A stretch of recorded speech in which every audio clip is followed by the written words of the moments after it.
Happy Sunday, everyone. Welcome to Our Issues Birmingham. I'm speaking with a man who wears a lot of hats, and he's going to wear one in just a little bit, which is the parental hat. But for starters, he's a lawyer. He's a representative for District 70 with the state of Alabama legislature. That's Tuscaloosa, Alabama. He is chairman of the Alabama Democratic Party in the last couple of years, which has been in a bit of disarray. Welcome to our show, Chris. Yeah, thanks for having me.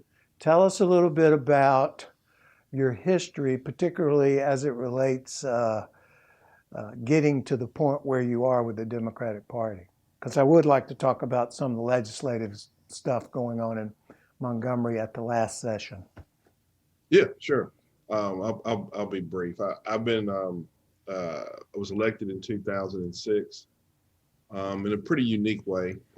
My predecessor had to leave after he won the Democratic primary, but he couldn't fulfill that obligation.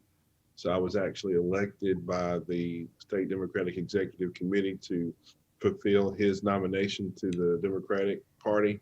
Who was that person? District 70. He get indicted or something? Well, you know, there was some issues that came up. Okay, we'll leave it alone. Yeah. So I ended up again being appointed to fulfill the nomination by the State Democratic Executive Committee, and so that happened in 2006, and I've been reelected ever since without any opposition. So I may be one of the only legislators that you ever meet that's never had any opposition in an election. Now, that's nice. I'd like to think that's because I do such a fantastic job, and rather than that people just don't care. But well, I appreciate not having to get the phone call when it's time for the political campaigns to start up.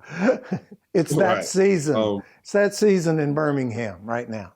And trust me, I'm watching intently. Birmingham is a place where politics are a contact sport. But back in 2019, the party, for a couple of years, the party was going through some issues with the Democratic National Committee. And there was an election that occurred for chair in 2018 that the Democratic National Committee considered to be done not in the best way or in compliance with the rules. So they nullified the results. And as a result, there was a new election held. We adopted new bylaws. And as a result of that new election, I was elected back in November 2nd of 2019 to the chair of the Alabama Democratic Party. And I've been serving in that capacity ever since. And it's been, we've been trying to rebuild the foundation and start building from scratch, investing in grassroots, fundraising, messaging, and the whole nine yards that's required to run a party. And that's what we've been building on ever since November 2nd. So as you said, I wear many hats. Right now, I'm a legislator who's running for re-election and also attempting to be the party chair of the Alabama Democratic Party. The Alabama Democratic Party, which used to be essentially the only party, and when I say used to be, I'm talking about when I started to vote, which was probably 50 years ago, has undergone, well, it hasn't so much undergone, but the state of Alabama has undergone a tremendous swing of the pendulum.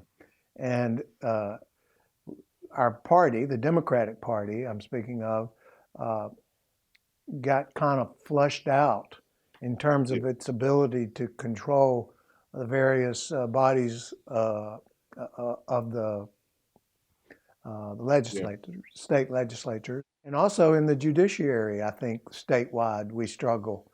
And when I say we, I don't think it's any secret that I probably lean to the left.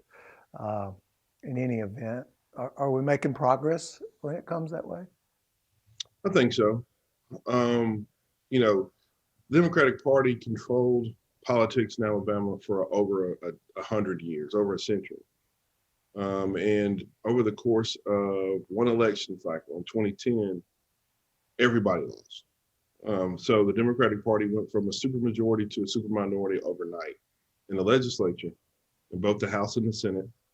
And also, it was a sweep in statewide office with one notable exception of Sue Bell Cobb, who won Chief Justice. But every other office was won by a Republican. And there's several reasons for that. One, I mean, you could see kind of the transition across the country where we were just Democrats that somewhat lost their way, kind of got rested on laurels.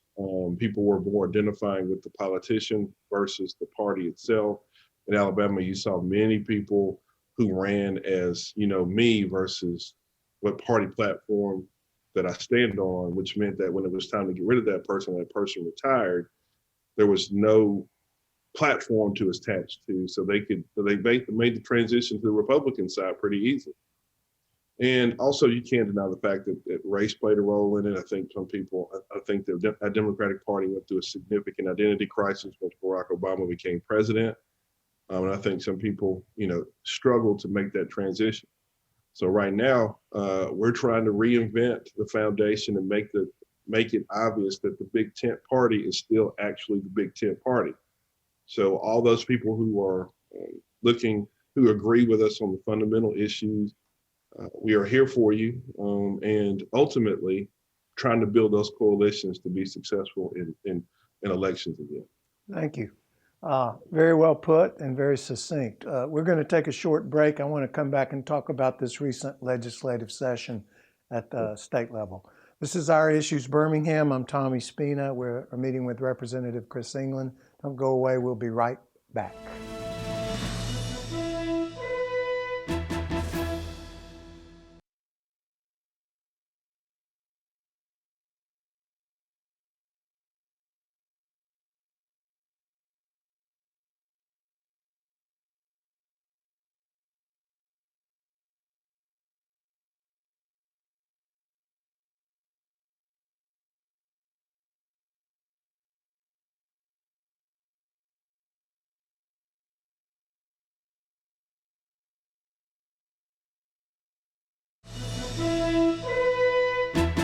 Welcome back to Our Issues Birmingham. I'm talking with State Representative Chris England out of Tuscaloosa. Chris, last legislative session, I think the thing we probably should talk about are two. One, the lottery bill and its tentacles that are tied into gambling and the gambling interest around the state. And the problem with our prisons. Neither of which reached any sort of culmination or resolution, in my opinion. Can you let's start with gambling and then we'll morph into the prison system. Well, that gambling. Let's put it where the goats can get it. It failed. We did not pass a bill this session. And there's several versions of it, and there's several requirements that have to be met in order for this to happen. First and foremost, this will probably make you laugh, but gambling is illegal in Alabama. Okay, it is. The Constitution prohibits games of chance. All right.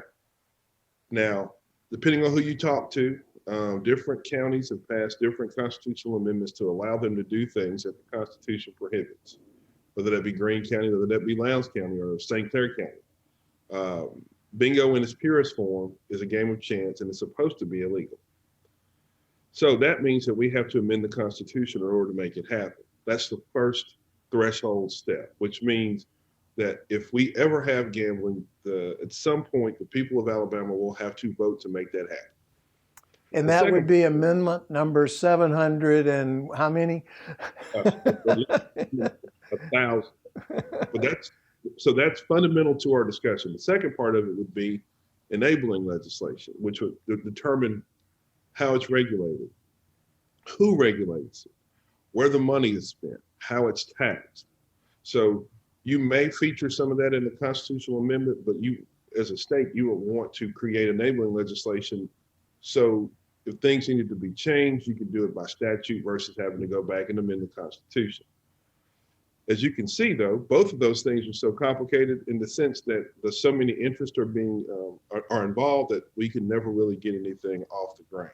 So many people in Alabama often think that the religious right doesn't believe in gambling are the people that generally kill this legislation every session. And that's just not true. Actually, what kills the legislation are the competing interests on both sides of the equation. The businesses that are in operation now, whether they be in Greene County or Lowndes County, or PCI, the Porsche Creek Indians, who have a very large business in Alabama that is currently unregulated and untaxed. So you ask yourself the question, well, why would the Porsche Creek Indians concern themselves with the lottery? Well, if we ever amend our Constitution to allow gambling and also additional forms of gambling, well, then that allows the Porsche Creek Indians on their reservations to go beyond just providing bingo, access to bingo, and also other forms of table games and such. So their interest in our legislation is to give the governor the ability to negotiate a compact with them to allow for additional forms of gaming. They also have an interest, though, in making sure that they're the dominant form. I mean, this is a business. This is about making money. So how do you make money? You figure out ways to limit or eliminate your competition. And through legislation and through constitutional amendments, you could potentially do that. And you can imagine that being the only legal business in the state of Alabama allowed to do any form of gaming could be quite lucrative. So the legislature and the members of the legislature kind of dwell in the middle of this, because on the other hand, the only reason we're having this discussion is because we need the revenue. And we need to put it in the best position possible to maximize the benefit and minimize the risk. Unfortunately, as soon as you open up the floodgates, though, the business interest, because there's so much money involved, control more the flow of how it works than the actual legislature will. So when you pass the bills, you need to make sure that you've got your regulatory mechanisms in place on the front end, but you also, your profit, the amount of money you can make off of this it's only as profitable at the very beginning, because you're going to have a diminishing return as it goes forward. So you got to get all your money up front too, which is why other places had such large buy-ins for people when they wanted to come locate there. So we got to remember that the reason why we don't have legislation in place and we don't have a lottery isn't necessarily because people think that gambling is evil. It's because the competing interests within the legislature are having a very difficult time fashioning a bill that covers all the bases. Well, two things come to mind. One, is it necessary that we reinvent the wheel? Can't we emulate or at least in part follow what other states have done, particularly those that are right next door to us? That's a great point. And I would say yes, but they aren't situated like us because they didn't allow many casinos or bingo halls to operate on their own for so long that whatever legislation that they introduced didn't have to incorporate making sure that they either continue to operate or shut them down. So Alabama is unique in that sense that our legislation and part of that battle is trying to figure out a way for current operators to continue to operate legally while also authorizing new forms of gaming in the state of Alabama. Yeah. There's not enough time in this segment to answer this next question, but I'll ask it quickly and hopefully you can answer it quickly. Is there a way to carve a lottery out and stick it over here by itself and let all those other, have a lottery without all this other gaming tables and slot machines and things of that nature? Trying to get a needle to that thread that needle would be almost impossible. So when somebody tells you that there's a such thing as a simple lottery bill, there's really no such thing. Because once you open up that door to amend the Constitution, you're going to want to go ahead and try to get it all done, especially considering that benefits the largest casino operator in the state, the Porsche Creek Indians. So no, I don't think it's possible, but we were certainly going to try. They were certainly going to try to. All right, we're going to take a short break. We'll be right back. Don't go away. This is Our Issues Birmingham.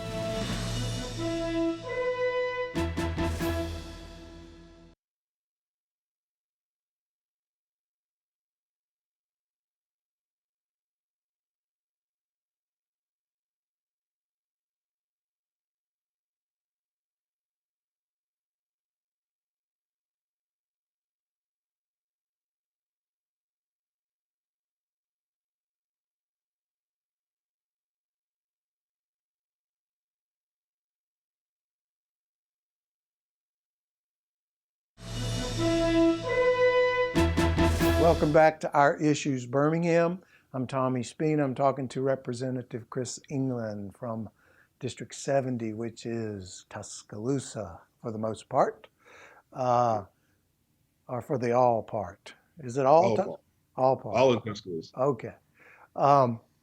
So let's talk about the disastrous condition our prison system is in. That's something I work in from the criminal defendant standpoint. And of course, the legislative body has been being pushed by the federal government to make some changes, or the governor has anyway. But again, nothing happened that I can see. I think we're still at probably 160% occupancy rate? Yes, and as soon as people start getting back into court and having hearings and people start going back into DOC custody from the county jails, we're going to go right back to pre-pandemic levels, which are probably 170, 180%. Well, what do we do? I mean, do we need more parole officers, more community corrections? And I'm not advocating that we release violent offenders.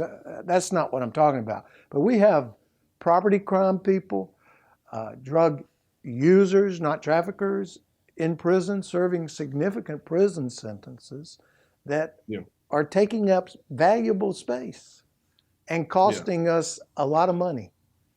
Yes. Well, it's a twofold problem. On the Department of Correction side, I'll just go ahead and get this out of the way. I think I probably have mainstreamed this by now, but we need to fire the commissioner. We need another Department of Correction commissioner. Jeff Dunn needs to go. Don't be bashful. Just go ahead and say how you feel.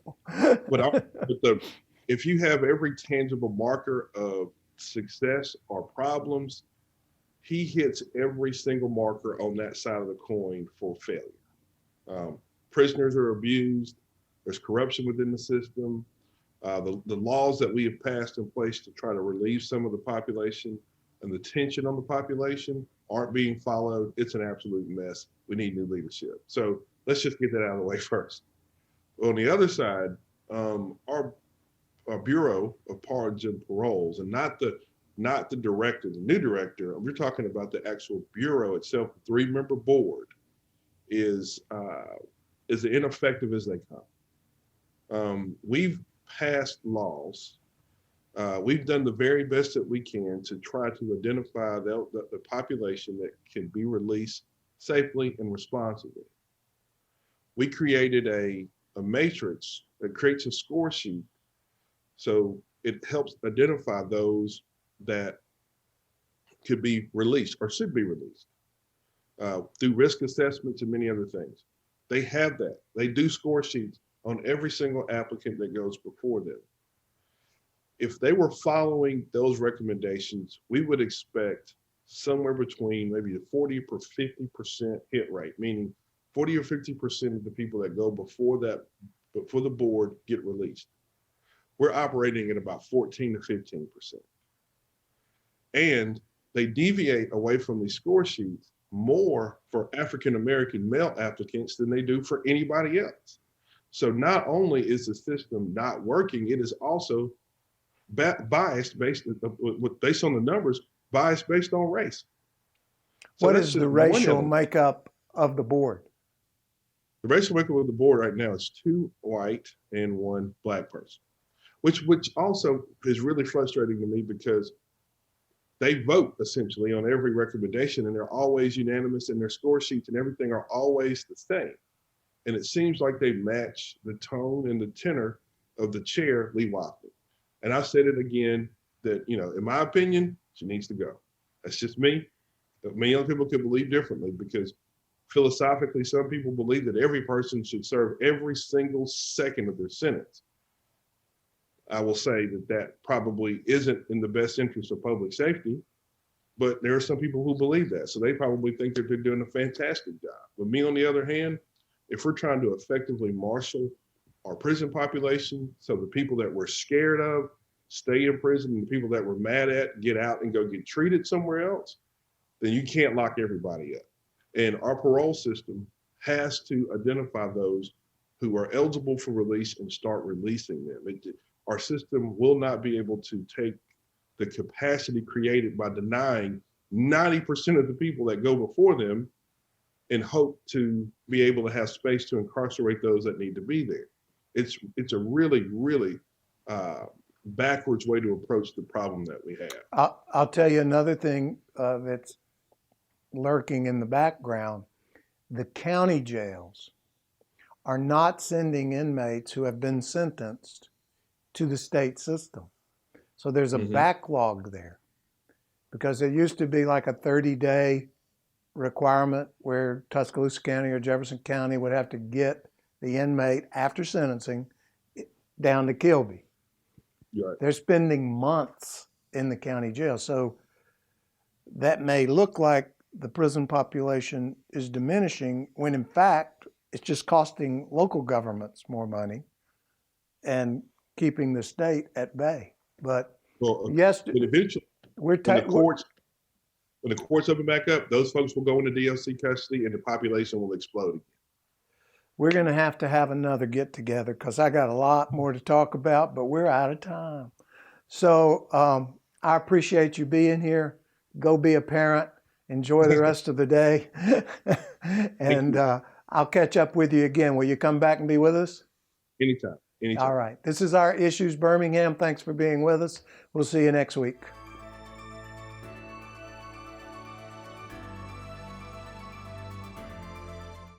You told me not to talk to strangers. You told me not to cross the street without looking both ways. You told me not to touch the stove. You told me not to do drugs. You told me not to drink and drive. You gave me so many messages about how to stay safe. Why didn't you keep me safe by properly storing your gun?